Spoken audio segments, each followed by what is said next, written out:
wabarakatuh. Perkenalkan, kami dari kelompok 11 Metodologi Penelitian kelas D UIN Raden Intan Lampung.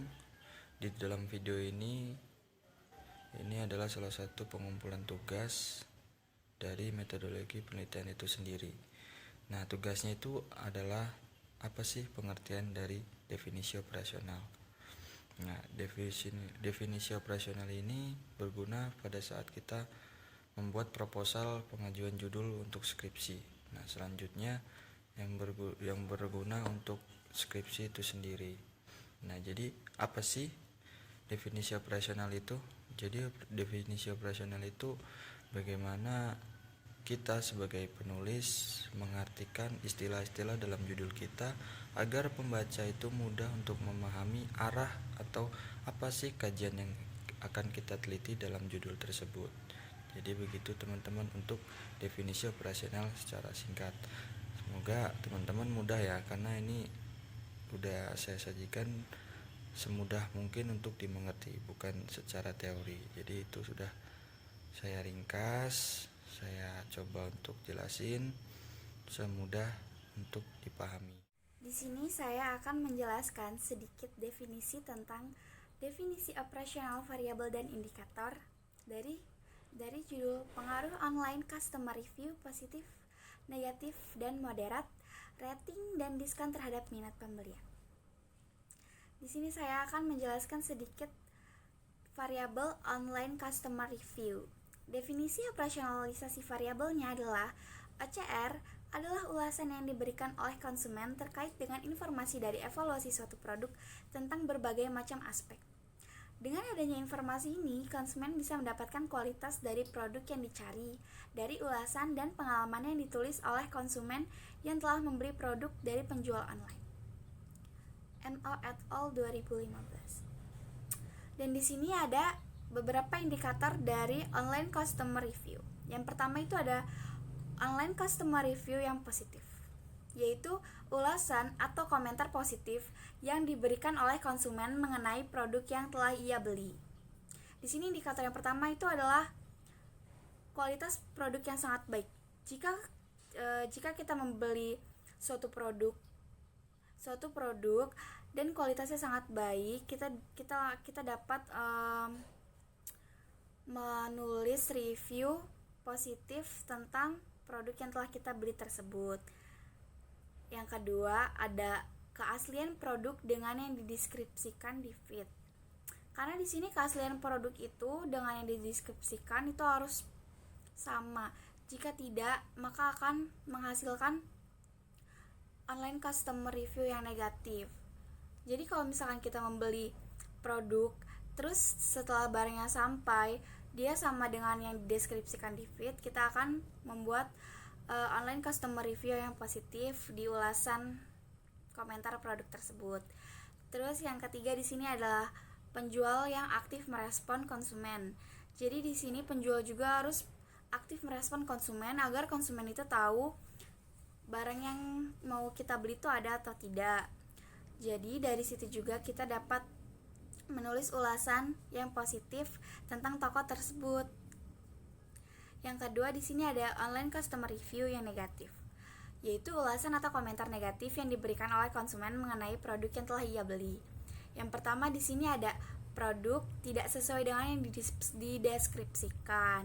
Nah, jadi kalau misalkan kita membeli produk tapi dia tidak sesuai dengan apa yang telah dideskripsikan di feed-nya, kita pasti merasa sangat kesal dan sehingga kita menulis respon atau ulasan yang negatif di kolom komentar produk tersebut.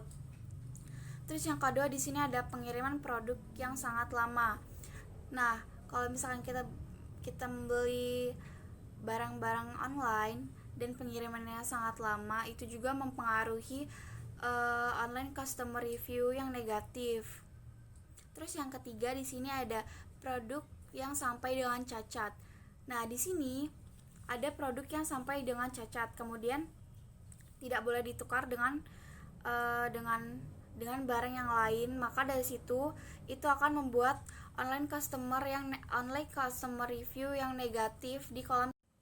Di sini yang ketiga ada online customer review moderat, yaitu ulasan atau komentar yang biasa saja atau seimbang yang diberikan oleh konsumen mengenai produk yang telah ia beli.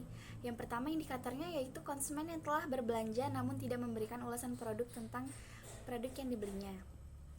Jadi di sini dalam hal ini konsumen ini termasuk ke dalam customer online review yang moderat, karena dia termasuk konsumen yang biasa-biasa saja yang tidak memberikan komentar. Yang kedua di sini ada konsumen yang hanya memberikan komentar dengan emoticon saja. Ini juga termasuk ke dalam online customer review moderat. Yang ketiga di sini adalah komentar-komentar yang biasa saja atau tidak spesifik. Terima kasih, sedikit penjelasan dari saya. Selanjutnya akan dilanjutkan oleh Rifki. Oke, jadi saya akan melanjutkan pembahasan dari definisi operasional dari pengangkatan judul kita, yaitu ada yang namanya variabel rating. Nah, di sini rating itu adalah suatu tingkatan yang dicapai oleh suatu mitra di marketplace online dengan cara ada banyaknya konsumen yang datang untuk membeli produk di marketplace tersebut. Nah, itu untuk definisi operasional di rating itu sendiri. Nah, kemudian indikator rating itu apa sih? Nah, biasanya indikator rating itu yang pertama itu dari banyaknya konsumen yang membeli produk ke toko kita, baik itu produk kosmetik, produk fashion dan lain-lain sebagainya, tergantung apa yang kita jual. Nah, yang kedua itu seberapa banyak review dari konsumen yang telah membeli produk kita. Nah, biasanya review tersebut mempengaruhi tingkatan rating pada toko tersebut. Semakin banyak review yang masuk, semakin banyak konsumen yang mereview barang produk dari yang produk kita yang sudah mereka beli, maka rating dari toko kita pada marketplace itu akan tinggi, sehingga untuk menarik konsumen itu lebih mudah. Nah, yang ketiga itu banyaknya pengunjung di toko kita, bukan hanya orang-orang yang mereview atau membelinya. Nah, di sini juga banyak konsumen itu datang ke toko kita hanya melihat dahulu. Nah, jadi dari beberapa konsumen yang melihat itu diambil datanya, kemudian mempengaruhi rating tersebut bagus atau tidaknya, sepi atau ramenya toko tersebut gitu, teman-teman. Oke, selanjutnya di variabel Y dari judul kami yaitu minat pembelian. Jadi apa sih definisi operasional dari minat pembelian itu? Jadi minat pembelian itu adalah suatu respon dari dalam diri konsumen untuk memiliki produk atau ingin mendapatkan suatu produk kita gitu. Jadi indikator dalam minat pembelian itu ada rangsangan, kesadaran, sama informasi. Nah, saya akan membedah dari masing-masing indikator tersebut.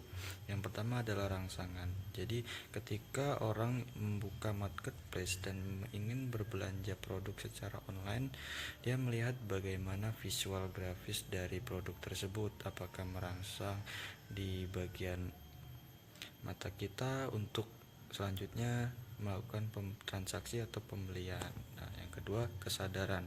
Selain dari rangsangan, kesadaran juga dibutuhkan untuk melakukan pembelian. Jadi itu adalah salah satu indikatornya. Karena apa? Karena kesadaran itu bahwa sadar kita sebagai konsumen atau yang ada dalam diri konsumen itu membutuhkan barang tersebut atau tidak, itu atau sebagai hanya untuk keinginan saja gitu. Nah, yang ketiga itu ada informasi. Nah, jadi indikator minat pembelian informasi ini berguna dari kabar-kabar sebelum konsumen membeli. Itu biasanya mencari informasi baik itu dari media elektronik, media cetak maupun lingkungan, baik itu kawan-kawan, keluarga dan sebagainya. Jadi bagaimana informasi yang disampaikan mereka mempengaruhi pembelian dari suatu produk. Itu teman-teman. Selanjutnya, saya akan menjelaskan variabel diskon. Menurut Kotler dan Armstrong, diskon merupakan pengurangan harga langsung terhadap suatu pembelian dalam periode tertentu. Dan menurut apa yang terjadi atau realita yang terjadi, setiap mall atau marketplace yang mengadakan diskon, maka minat pembelian akan meningkat. Oleh karena itu, diskon sangat mempengaruhi minat pembelian. Dan selanjutnya saya akan menjelaskan tentang indikator. Terdapat 3 indikator. Indikator yang pertama adalah diskon promosi potongan harga, yaitu mendapatkan potongan pada saat membeli dalam jumlah tertentu dan mendapatkan potongan pada saat hari tertentu. Contohnya itu kita membeli 10 item, nah kita tuh bisa mendapatkan potongan harga dengan ketentuan yang ada. Dan pada saat hari tertentu itu misalkan kita belanja pada saat hari besar seperti hari lebaran, hari tahun baru, dan juga hari ulang tahun mall tersebut. Dan indikator yang kedua adalah premium.